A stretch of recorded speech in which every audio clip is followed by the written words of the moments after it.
Weibo càng xóa, dư luận càng sục sôi. Ngày 21 tháng 9, cảnh sát Bắc Kinh phát đi thông báo mới về cái chết của nam diễn viên Vu Mông Lung. Nhưng thay vì mở lại điều tra hay công bố thêm chứng cứ, nội dung chính lại xoáy vào việc xử lý các tài khoản tung tin đồn. Chỉ trong 24 giờ, hơn 60 tài khoản Weibo bị khóa, hơn 4.000 bài đăng biến mất và trên Douyin, hơn 1.300 video bị gỡ bỏ. Thế nhưng, càng xóa, dư luận càng sục sôi. Người dùng mạng xã hội đặt câu hỏi, nếu anh ấy thật sự chỉ ra đi vì rượu, tại sao chúng tôi không được phép bàn luận? Câu hỏi ấy không chỉ vang lên một lần, mà lặp đi lặp lại, như lời chất vấn tập thể gửi tới hệ thống kiểm duyệt. Nhiều người chua chát bình luận, việc xóa bỏ gấp gáp chính là bằng chứng cho thấy có điều gì đó không muốn công chúng biết. Để né tránh kiểm duyệt, cư dân mạng bắt đầu sáng tạo vô số cách ẩn ý. Họ thay đổi từ khóa, chèn bình luận dưới những chủ đề nóng chẳng hề liên quan, hoặc biến thành trò chơi chữ. Bề ngoài là những câu chuyện giải trí, thể thao, nhưng ai cũng hiểu, bên trong là tiếng nói về Vu Mông Lung. Mỗi ký hiệu, mỗi dấu chấm, thậm chí khoảng trống giữa các dòng chữ đều được gán cho một tầng nghĩa khác nhau. Cảnh sát tưởng rằng thông báo ngày 21 sẽ chặn đứng dư luận, nhưng thực tế nó lại giống một ngòi nổ. Làn sóng phản ứng lan rộng, không chỉ trong nước mà cả quốc tế.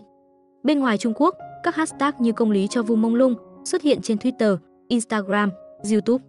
Trong nước, người dân không được nói trực diện, nhưng vẫn tìm cách nhắc tên anh bằng ký hiệu, bằng thơ, bằng những hình ảnh ẩn dụ. Một nghịch lý hiện ra rõ ràng, càng bị xóa, người ta càng viết nhiều hơn, càng bị chặn, người ta càng tìm cách vượt qua. Sự im lặng áp đặt không dập tắt nỗi đau, mà chỉ làm nó cháy dữ dội hơn.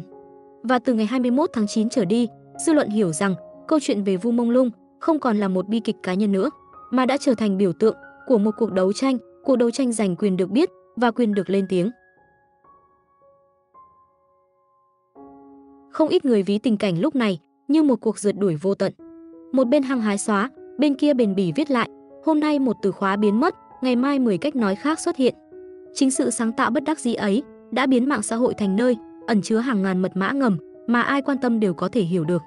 Càng cố gắng bịt kín, dư luận càng vang dội, và chính khoảng trống thông tin lại trở thành khoảng trống đầy trí tưởng tượng, phẫn nộ và khát khao công lý, bùng nổ mạnh mẽ hơn bao giờ hết.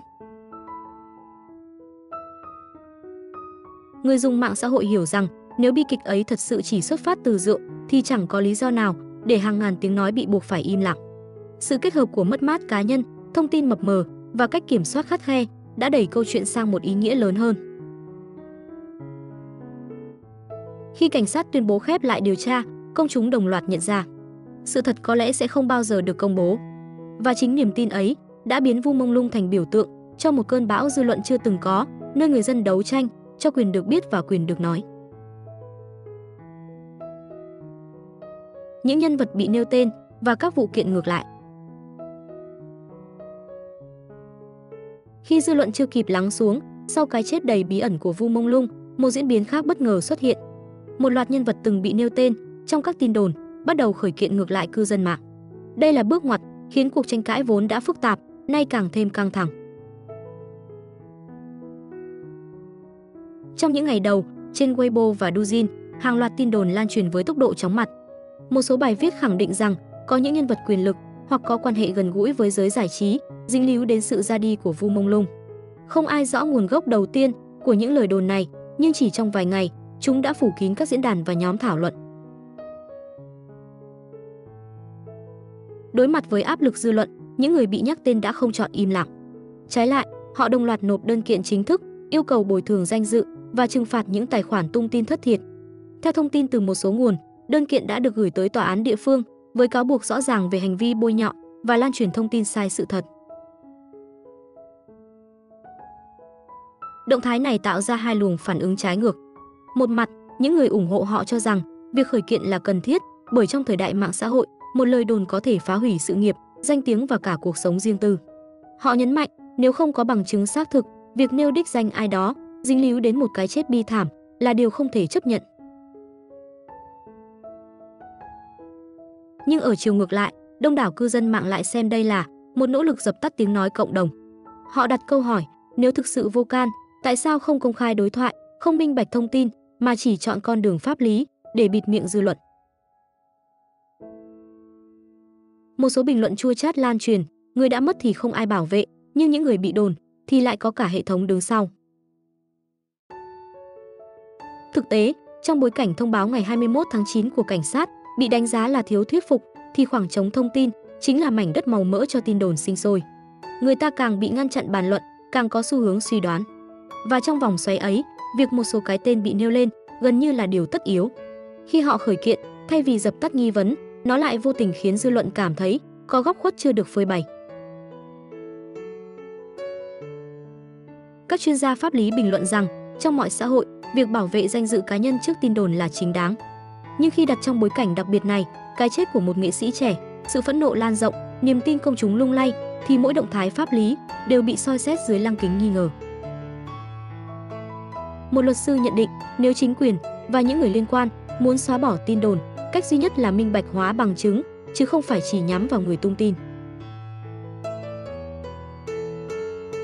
Đối với cộng đồng fan, các vụ kiện này lại càng khoét sâu nỗi đau.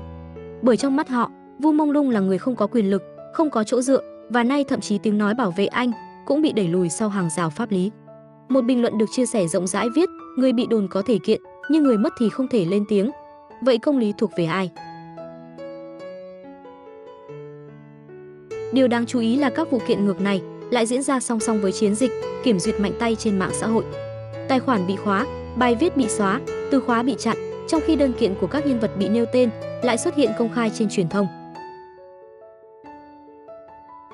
Sự đối lập ấy càng làm nhiều người tin rằng hệ thống đang thiên lệch, bảo vệ danh dự của một số cá nhân, nhưng không quan tâm đến những câu hỏi về nguyên nhân cái chết của Vu Mông Lung.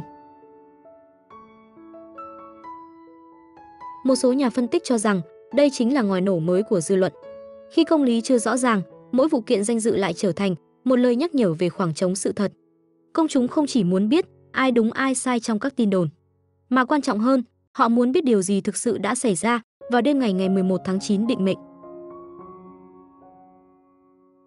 Và cho đến khi câu hỏi ấy được trả lời minh bạch, mọi động thái pháp lý khác đều khó lòng thuyết phục. Kết quả là, các vụ kiện ngược lại cư dân mạng không hề xoa dịu tình hình, mà chỉ làm dư luận phân cực mạnh mẽ hơn.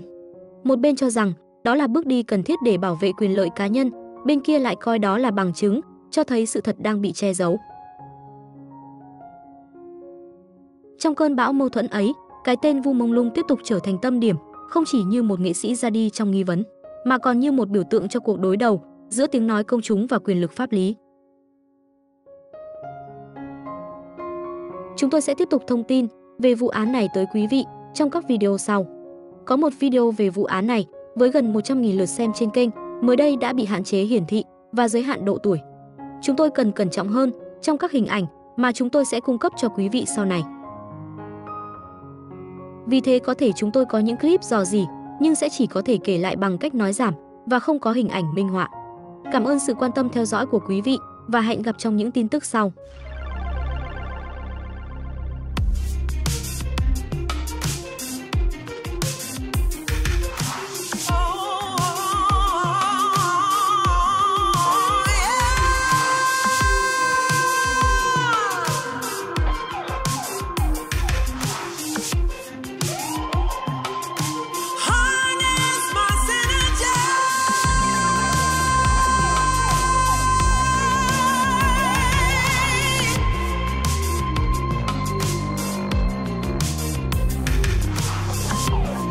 Said I made up my